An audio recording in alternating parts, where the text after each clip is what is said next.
ඔයාලට පේනවා ඇති වෝල්ට් 230න් පත් වෙන එළියම මේ බල්බ් එකේ තියෙනවා. ඉතින් ඔයාලා දන්නවා ඇති මේ දවස්වල ඉන්වර්ටරුත් බොහොම මිල අධික විදිහට තමයි වෙළඳ පොලේ තියෙන්නේ. ඉන්වර්ටරයක් යූස් කරනවට වඩා වැඩි කාලයක් ඔයාගේ ගෙදරට එළිය ලබා දෙන්න පුළුවන් වෙයි. ආයිබෝවන් ඔයාලා හැමෝටම ඔයාලා ඉල්ලපු තවත් එක වීඩියෝ එකක් කරන්න තමයි දැන් මේ ලැහත් වෙන්නේ. 240යි AC වෝල්ටේජ්.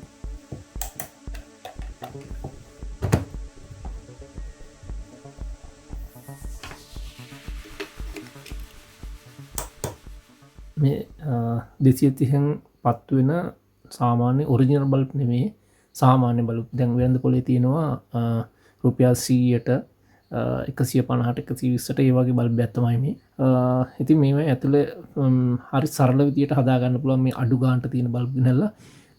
ඔයාලට ඉතින් ගෙදර තියෙන හොඳ බල්බ් ඔරිජිනල් බල්බ් ගලවන්න යන්න එපා. මේ වගේ වෙළඳ පොලේ තියෙන බල්බ් ඉතින් දැන් පේමන්ට් එකේ හැම විකුණන්න තියෙනවා. ඒ බල්බ් ගෙනල්ලා ඔයාලට පුළුවන් වෝල්ට් 12 බැටරියෙන් ගහන්න හදාගන්න. ඒකට ඉන්වර්ටර් අවශ්‍ය වෙන්නේ නැහැ. මේ වගේ බල්බ් හදාගත්තට පස්සේ ඔයාලට ඔයාගාව තියෙන පොඩිම බැටරියෙන් උනත් සෑහෙන වෙලාවක් ඔයාලට යූස් කරන්න පුළුවන්.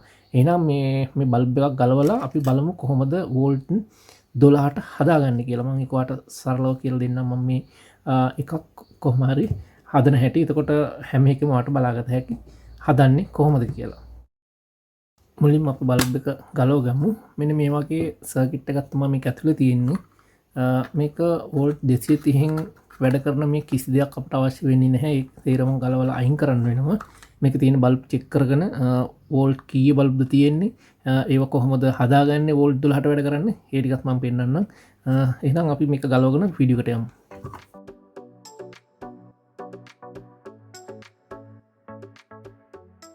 හරි, මුලින්ම මම මේ කෑලි ටික සේරම ගලවලා අයින් කරගන්නවා.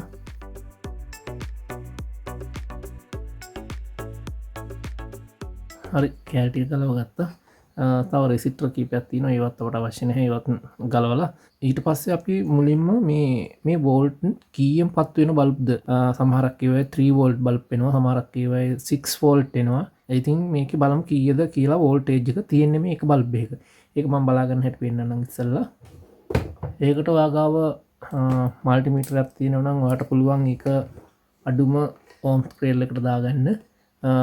දාගෙන ගිහලා මල්ටිමීටරෙන් චෙක් කරන්නත් පුළුවන්.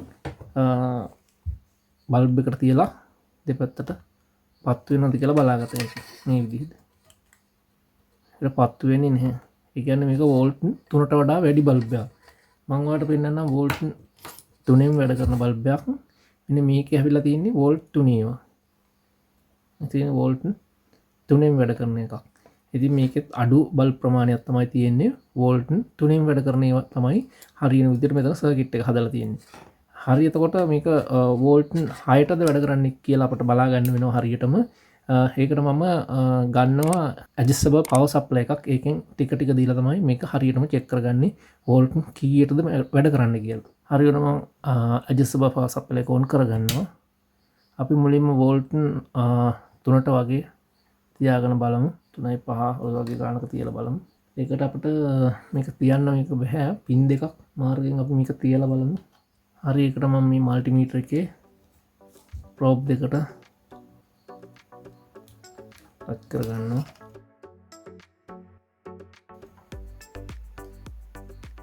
වෝල්ට් 3ට වැඩ කරන්නේ නැහැ. චුට්ටක් වැඩි කරලා බලමු. 5ට දීලා බලමු.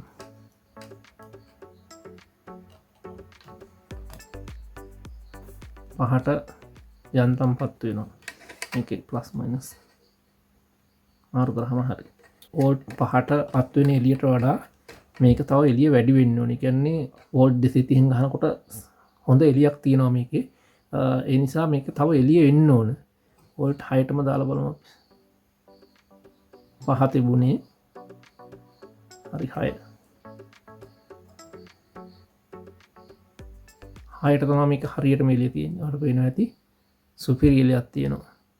මිලි ඇම්පියර් දශම ගානක් වගේ අරගෙන තියෙන බල්බ් එකට. එන වෝල්ට් 6. අපි වෝල්ට් 6 නම් මේකේ තියෙන්නේ. අපි වෝල්ට් 12ට හදනවා නම් මේ බල්බ් දෙකක් සීරීස් කරලා ගන්න වෙනවා. ඉතින් හරි ලේසි මේ චයින බල්බ් වල සාමාන්‍යව 120ට 150ට 200ට තියෙන ලෝකල් බල්බ් පේමන්ට් එකේ තියෙනවා. මේවට පේන්නේ නැති මේකේ මේ ලයිට් එකක් ගහුවම අනිත් පැත්තෙන් පේනවා බල්බ් ටික. හරි ඔන්න සර්කිට් බෝඩ් එකට යටිපැත්තෙන් මම ලයිට් එකක් ගහගත්තා. වට හොඳට පැහැදිලිව දැන් පේනවා ඇති. බල්බ් ටික සහ පාත් ටික පිහිටලා තියෙන විදිහ. මෙන්න මෙතන එතකොට ඉන්පුට් එකක් විදිහට තියෙන සර්කිට් එකේ අවුට් එක. අපි මේ ඔක්කොම කැලිටි එක ගලවලා මේක ක්ලියර් කරගමු. එතකොට මෙන්න මෙතෙන්ට ධන හෝ ඍණ මේ බල්බ් එකේ පත් වෙන පැත්ත බලලා බලා ගන්න පුළුවන් බල්බ් එකට සප්ලයි දුන්නාම කෝකද කියලා. හරි. එතකොට බල්බ් මේක වෝල්ට් 6 නිසා අපිට මෙතන ඉන්පුට් එක විදිහට අරගෙන දෙවනි බල්බ් එක මෙන්න මෙතනින් කපන්න ඕන. එතකොට වෝල්ට් 12යි බල්බ් දෙකට. ඒක පත්තු කළා මම ඔයාලට පෙන්නන්න වෝල්ට් 12ට පත් වෙනවා 3ට. 3න් එහාට පත් වෙන්නේ නැහැ. කියන්නේ වෝල්ට් එතකොට 6 වරක් 3ක් වෙනවනේ. 12ට තමයි මේක හදා ගන්න ඕන. එතකොට මෙන්න මෙතනින් කපනවා. ආය මේ කපපු මේ පැත්තේ ලයින් එක මෙන්න මෙතෙන්ට ජම්ප් එකක් දාන්න ඕන. හරි. එතකොට මේ පැත්තේ කැපිලා එන එක අනිත් පැත්තකට දාන්න ඕන. ඒ විදිහට ඔක්කොම දෙකෙන් දෙකට කපන්න ඕන. මම කපලා ඔයාලට පෙන්නන්න හදාගන්න කොහොමද කියලා මේක. හරි මම ඉස්සෙල්ලා මේක ඔයාලට චෙක් කරලා පෙන්නන්නම් බල්බ් දෙක වෝල්ට් 12ට දාලා බල්බ් දෙකක් පත්තු කරලා. පවර් සප්ලයි එකේ මම වෝල්ට් 12ට දාගෙන තියෙනවා. මේ බල්බ් එකේ හරි දෙවෙනි බල්බ් එක මෙතන වෝල්ට් 12යි. තුන්වෙනි එකට පත්තු වෙන්නේ. ඒ කියන්නේ මේක වෝල්ට් 6 බල්බ් එකක්. ඒ කියන්නේ දෙක හරි 12ට පත්තු වෙනවා. මෙතන පත්තු වෙන්න අපිට එතකොට 6 වරක් 3 18ක් වෙනවා. මේ පවර් සප්ලයි එකේ 18ක් නෑ 15යි තියෙන්නේ. 15ට පත්තු වෙන්නේ බලමු. යන්තම් පත්තු වෙනවා. අනිත් වෝල්ට් තුනම හරි. හරි ඒ විදිහට තමයි තියෙන්නේ වෝල්ට් 12ට පත්තු වෙන්න හදාගන්න. බල්බ් දෙක. හරි. එතකොට මෙතන මේ දෙකෙන් දෙකට කපලා අපිට ජම්පර් දාගන්න වෙනවා මේ ඉන්පුට් එක ගාවට. හරි ඒ ටික හදාගෙන බල්බ් එක කම්ප්ලීට් කරගමු. ඉන්පුට් එක තියෙන මෙතන පළවෙනි බල්බ් එක ගාව. එතකොට පළවෙනි බල්බ් එක දෙවෙනි එකේ මේ පැත්තේ මෙන්න මෙතනින් තමයි ලයින් එක කපන්න තියෙන්නේ. මේක වෙන කපන්න ඕන. ඊට පස්සේ ඔහම දෙකෙන් දෙකට කපා ගන්න තියෙනවා. හරි එහෙනම් ලයින් ටික දෙකෙන් දෙකට කපාගෙන වයර් කරගන්නේ කොහොමද කියලා බලමු. ඔන්න මම මේ ලයින් ටික කපා ගත්තා දෙකෙන් දෙකට වලට පේනවා ඇති. ඉතින් මාර වැඩේ මේක එක බල්බ් එකක් ඉතුරු වෙනවා. ඒ කියන්නේ බල්බ් බෙදන්න බැරි ගානක් තියෙන 11ක් වගේ තියෙනවා. සර්කිට් එක හරහා ඇවිල්ලා මෙතන තමයි පටන් ගන්නම තියෙන්නේ. දෙක දෙකයි මෙතන කපලා එකක් ඉතුරු වෙනවා. ඉතින් ඒකට කරන්න ඕන දේ මම ඔයාලට පෙන්නන්නම් කොහොමද මේ බල්බ් එකත් වෝල්ට් 12ට අමුණ ගන්න කියලා. ඉතින් මේ බල්බ් එක සේරම පත්තු කරගත්තොත් තමයි හොඳට එළිය තියෙන්නේ. එහෙනම් ඉතින් දැන් මේකේ වයරින් එක කරන්නේ කොහොමද කියලා බලමු. මේ හැම තැනක්ම අපි සූර ගන්නත් වෙනවා මොකද වයර් දාගන්න.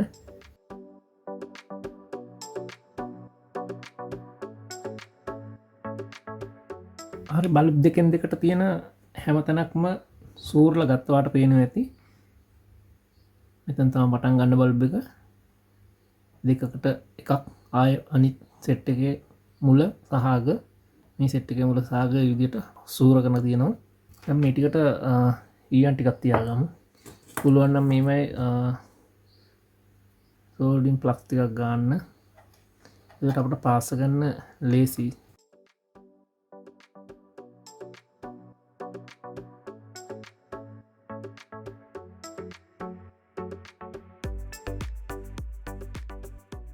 හරි දැන් තියන්නේ දෙකෙන් දෙකට අපිට ඔක්කොම බල්බ් ටික පැර කරගන්න. හරි මේ සඳහා වයරින් එකට මම යොදා ගන්නවා හීන් කොයිල් කම්බියක්. මේක හරි පහසුයි මේ කම්බියෙන් කරන එක.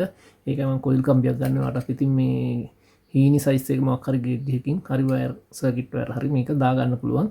හරි දැන් මේ දෙකෙන් දෙකට තියෙන හැම කොටසක්ම පැර කරගන්න තියෙනවා.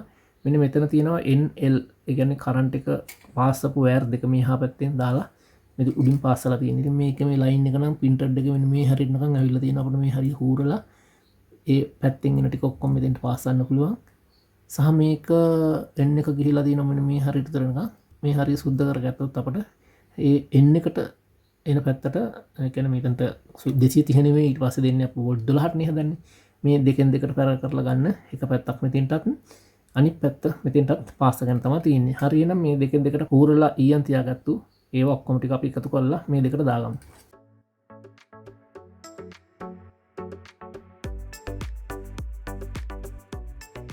ඒ පැත්තෙන පාත් එක බොහොම පොඩ්ඩයි තියෙන්නේ. අවුලක් නැහැ. මේ පින් 4ක් වගේ තමයි පාස්ස ගන්න තියෙන්නේ. මුලින්ම එක මෙතනින් දාගමු.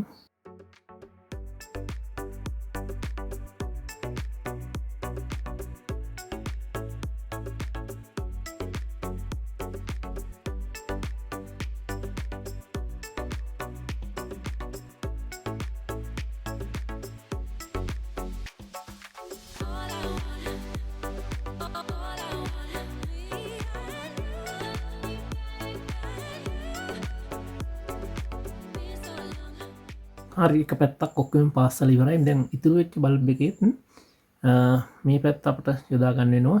ඒකට මම රෙසිස්ටර් එකක් භාවිතා කරනවා 220 ඕම්. ඒ කියන්නේ මේ වෝල්ට් 6න් වැඩ කරන බල්බ් එකක් අපිට කෙලින්ම වෝල්ට් 12ට ගහන්න බැරි හින්දා 220 ඕම් රෙසිස්ටර් එකක් කරහා ඔයාලට පුළුවන් වෝල්ට් 12ට ගහන්න. ඉතින් මෙතන මේ හැම බල්බ් එකක්ම වෙන් කරලා ගහනවා නම් ඔයාලට පුළුවන් රෙසිස්ටර්ම විතරක් දාලා එක බල්බ් එකක් ගානේ හදා ගන්නත්. එතකොට එක බල්බ් එකක් වෝල්ට් 12ට ගහන්න පුළුවන් 220 රෙසිස්ටර් එකක් දැම්මම ඒක සාමාන්‍ය හොඳ එළියක් තියෙනවා. මේකට අපි 220 එකක් මෙතෙන්ට දාගමු. මේ තියෙන්නේ 220 ඕම් රෙසිස්ටර් කලර් කෝඩ් එක. රතු දෙකයි දුඟුරු විදිහට තමයි තියෙන්නේ. අපි මේ අන්තිම ඉතුරු වෙච්ච එක බල්බ් එකට තමයි දැන් දාගන්න හදන්නේ. හරි එතකොට අන්තිම බල්බ් එකට 220 ohms එකක් කරා තමයි එක පැත්තකට අමන ගන්න. මේක දාන්න ඕන අපි මෙතෙන්ට.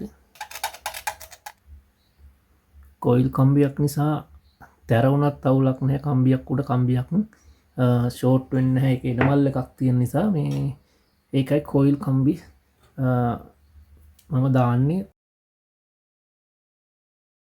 ඉඩකඩත් පුළුවන් තරම් අඩුවෙන් කරගන්න පුළුවන්. ෂෝට් වෙන්නේ නැහැ කම්බි දෙකක් එක උඩ ගෑවුනාට. ඔයාලා දන්නේ නැති කොයිල් කම්බි වල එනමල් එකක් තියෙනවා. ඒ නිසා මේ අනිත් පැත්තෙන් එන ලයින් එක ගෑවුනත් ප්‍රශ්නයක් නැහැ. ෂෝට් වෙන්නේ නැහැ. කෝකටත් ඒ වුණාට පොඩි ස්පේස් එකක් තියාගන්න කම්බියක් අතර.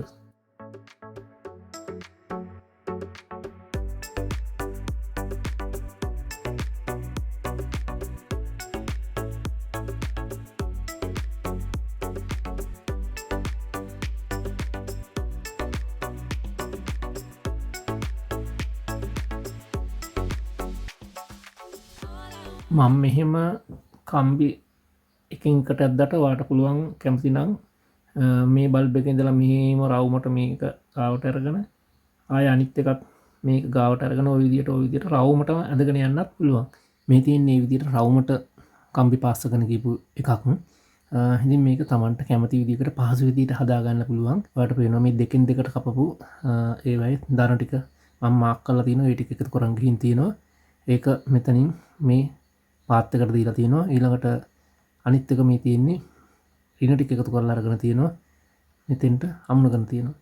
ඉතින් අර එක බල්බ් එකක් ඉතුරු වෙනවා. ඒ බල්බ් එකට රෙසිස්ටර් එකක් දාලා මේ දාන පැත්තට අමුණගෙන තියෙනවා. ඉතින් මේ පැහැදිලිව බලා ගන්න ඕන නිසා තමයි මේ යටිපැත්තෙන් ලයිට් එක දාලා ඔයාලට පෙන්වුවේ මේකේ තියෙන පාත් ටික. හරි මේ තියෙන්නේ මම දැන් ඔයාලට වයර් කරලා පෙන්නපු එකේ දෙකෙන් දෙකට කපාගත්තු බල්බ් එකේ ධන රින හැම එකක්ම ධන ටික එකතු කරලා අරන් තියෙනවා. රින ටික එකතු කරලා මේ ධන රින වලට අමුණගෙන තියෙනවා. හරිද? ওই විදිහට තමයි මේකේ වයර් කරගෙන තියෙන්නේ. එහෙනම් අපි යමු වීඩියෝ එකට. හරි ඔන්න බල්බ් ටික වයර් කරලා ඉවරයි. මේක අපි වෝල්ට් 12ක් දීලා බලමු.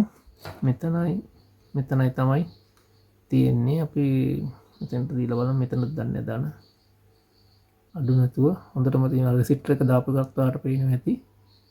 ඒ ගානටම එළිය තියෙනවා. හරි මේකෙන් වයර් දෙකක් අපි එළියට පාස්සගම බල්බ් එක කම්ප්ලීට් කරමු. මම දැන් මේක ඔරිජිනල් විදියට මෙතෙන්ට එන දාලා වයර් ගහගෙන ඔරිජිනල් විදියට හදන්න යන්නේ නැහැ. මොකද මම කලින් වීඩියෝ එකත් ඔයාලට කියලා ඇති ඒ අවදානම ගන්න එපා. මොකද ඉතින් සමහර අය මම දැකලා තියෙනවා මෙතන ඒ ඔරිජිනල් විදියටම හදනවා. අපේ ගෙදර තියෙන හෝල්ඩර් වලට සෙට් වෙන විදියටම එහෙම හදන්න පුළුවන්. බැරි කමක් නැහැ. බැරි වෙලාවත් හෝල්ඩර් එකට දැම්මොත් කවුරු හරි ඒරම අඟුරු වෙලා යාවි. ඒ නිසා ඒකත් මතක තියාගෙන කැමති විදිහකට හදන්න. හරි නම් එක පාස්සගමු. මෙතන දාන්න එන්න විදිහට තමයි මම වයර් ටික හදාගත්තේ. බල්බ් එක අපි මෙතන පස්සේ ගැටයක් දාගමු. දැනට චෙක් කරන්න මේ විදිහට දාලා බලමු.